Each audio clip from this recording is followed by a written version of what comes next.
Halo semua, salam sejahtera Malaysia. Saudara-saudara, tuan-tuan dan puan-puan semua. Selamat datang ke channel Fels Lifestyle. Satu lagi kejutan besar kepada Perikatan Nasional hari ini. Satu lagi kejutan besar kepada seluruh kepimpinan PAS dan terutamanya presidennya sendiri, Tan Sri Abdul Hadi Awang. Sebelum ini, kita dikejutkan dengan kenyataan Lim Guan Eng untuk menggesa orang ramai membuat laporan polis terhadap Hadi Awang. Pada akhirnya, kita mendengar ahli Parlimen Bukit Bendera, Sherlina Abdul Rashid, membuat laporan polis terhadap Presiden PAS. Abdul Hadi Awang berhubung kenyataan mendakwa orang Melayu dipermain serta ditipu secara terang-terangan. Nah, hari ini pula, saudara-saudara, satu lagi laporan polis yang amat mengejutkan ramai, yaitu dakwah Presiden PAS buat kenyataan berbaur hasutan. Akhirnya timbalan organisasi DAP Selangor, V. Paparaidu, membuat laporan polis terhadap Presiden PAS, Tan Sri Abdul Hadi Awang, di Ibu Pejabat Polis Daerah IPD Shah Alam pada Sabtu. Lapor wartawan Sinar Harian, Hishamuddin Ayub. Katanya, laporan polis ini dibuat kerana kenyataan yang dibuat Abdul Hadi dalam sebuah portal baru-baru ini berbaur hasutan dan perkauman. Paparaidu berkata, beliau berharap tindakan tegas akan diambil dan lebih banyak laporan polis akan dibuat di AP dalam masa terdekat. Bermakna, saudara-saudara, dengan kenyataan Lim Guan Eng sebelum ini, menggesa orang ramai untuk membuat laporan polis terhadap Hadi. Akhirnya, setelah ahli Parlimen Bukit Bendera membuat laporan hari ini pula ataupun terkini, timbalan organisasi DAP Selangor, V. Paparaidu pula membuat laporan polis. Nah, bermakna, sudah ada dua laporan polis hari ini yang terkini. Mungkin akan datang ada lagi laporan polis yang bakal dibuat mengaitkan nama Presiden PAS tersebut dikarenakan dalam kenyataan sebelum ini ataupun dalam sebuah portal baru-baru ini, beliau membuat kenyataan berbau hasutan dan perkauman. Bahkan timbalan organisasi DAP Selangor, V. Paparaidu sendiri, membuat pengakuan beliau berharap tindakan tegas akan diambil dan lebih banyak laporan polis akan dibuat. Nah, saudara-saudara, adakah ini bermakna Tan Sri Abdul Hadi Awang berisiko untuk ditangkap ataupun berisiko untuk dikenakan tindakan dari penguat kuasa, mungkin dari PDRM dan penguat kuasa yang terlibat? Saudara-saudara, bagi saya ini satu lagi bukan satu kestabilan yang perlu dicapai. Bahkan sebagai pembangkang, sudah pasti ramai yang berharap dari pembangkang untuk menjaga semak dan imbang negara. Namun kenapa kita dapat melihat fokus mereka adalah lebih kepada menggulingkan Datuk Seri Anwar Ibrahim, menggulingkan kerajaan yang ada hari ini. Seperti yang dinyatakan oleh Ketua Pembangkang sendiri, kononnya PN lebih baik memimpin dari kerajaan hari ini. Sanusi pula ataupun Menteri Besar Kedah juga membuat pengakuan,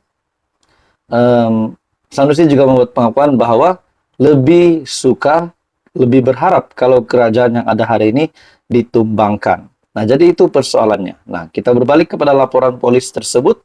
Adakah persoalannya, adakah Hadi Awang, Presiden PAS, boleh dikenakan tindakan, mungkin ditangkap, mungkin dipenjara, ataupun mungkin ditahan? Itu persoalannya lah. Jadi apa komen Anda, tuan-tuan dan puan? Teruskan bersama di dalam channel ini untuk info yang seterusnya. Jangan lupa tekan butang like, share, dan subscribe. Halo semua, salam sejahtera Malaysia. Selamat datang ke channel Fels Lifestyle. Tuan-tuan dan puan semua, saudara-saudara sekalian yang saya amat hormati, setelah Datuk Seri Anwar Ibrahim membuat pendedahan tentang RM4,5 triliun yang lesap di dalam tempoh 26 tahun, dalam tempoh 26 tahun dikarenakan oleh rasuah dan ketirisan. Dan ini sudah pasti mengaitkan juga dengan kerajaan sebelum ini. Nah, saudara-saudara, sebelum ini juga, setelah kita digemparkan dengan kenyataan dari Perdana Menteri berkaitan dengan RM 4,5 triliun, sebelumnya juga kita dikejutkan dengan kononnya ada gerakan untuk menumbangkan Perdana Menteri, dan Datuk Seri Anwar Ibrahim sendiri membuat pengakuan bahkan mencabar mana-mana pihak untuk mengusulkan perkara itu, membuktikan bahwa mereka memang mempunyai kerusi yang cukup untuk membentuk kerajaan baru. Nah, setelah perkara ini sedikit reda, tiba-tiba pula dua pemimpin dari Perikatan Nasional, yaitu Ketua Pembangkang sendiri, Hamzah Zainuddin, dan Menteri Besar Kedah, tiba-tiba sekali lagi membuat kenyataan yang sama. Dan bagi saya ini pasti satu lagi kejutan besar kepada Istana Negara. Kenapa saya cakap Istana Negara? Disebabkan ini bagi saya secara pribadi, hanya pendapat saya saja, ini seolah-olah tidak mengendahkan titah dari Yang di-Pertuan Agong Al-Sultan Abdullah Riayatuddin Al-Mustafa Bilasha. Setelah Muhammad Sanusi, Menteri Besar Kedah, membuat satu lagi kenyataan. Tukar kerajaan tak mustahil boleh dilakukan. Bahkan beliau juga mengaku, bagaimanapun beliau yang juga Ketua Pengarah Pilihan Raya Perikatan Nasional berkata, tidak mengetahui sebarang rancangan yang dilakukan. Namun beliau membuat pengakuan, saya tak boleh mengesahkan atau menafikan, tetapi saya gembira sekiranya ia betul berlaku. Malah saya harap itu berlaku menurut Sanusi. Nah, untuk Hamzah Zainuddin juga. Hamzah Zainuddin pula membuat pengakuan yang mengejutkan ramai, di mana beliau berkata, PN mampu urus negara dengan lebih baik. Nah, persoalannya saudara-saudara, adakah fokus dari pembangkang, fokus dari pemimpin PN hari ini bukan untuk semak dan imbang, tetapi fokus mereka adalah untuk menggulingkan kerajaan.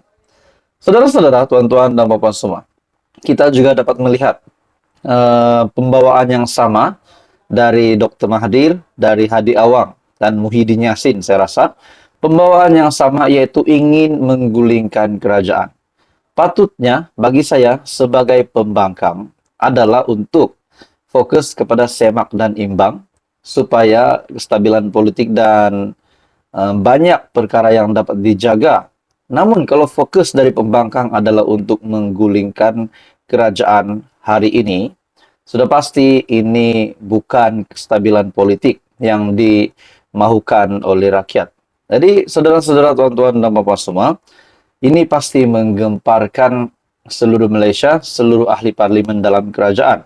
Rupanya selepas Datuk Seri Anwar Ibrahim mencabar bersatu ataupun membangkang, mencabar PN untuk mengemukakan bahwa mereka memang mempunyai sokongan, dan akhirnya Ketua Penerangan Bersatu membuat pengakuan auta bahwa 126 itu adalah auta. Pada akhirnya Sanusi dan Hamzah Zainuddin tiba-tiba pula membuat pengakuan bahwa seperti apa yang dinyatakan Sanusi, beliau lebih suka kalau kerajaan hari ini tumbang, dan Hamzah pula, beliau kata PN boleh memimpin dengan lebih baik. Adakah kedua-dua mereka sudah hilang ingatan? Itu persoalannya. Disebabkan Datuk Seri Anwar Ibrahim sendiri mencabar pembangkang untuk mengemukakan isu tersebut. Pada akhirnya kita masih dapat tahu pimpinan Datuk Seri Anwar Ibrahim masih kekal teguh sehingga hari ini. Jadi saudara-saudara, apa komen Anda? Teruskan bersama di dalam channel ini untuk info yang seterusnya. Jangan lupa tekan butang like, Anda boleh share video ini, dan tekan butang subscribe.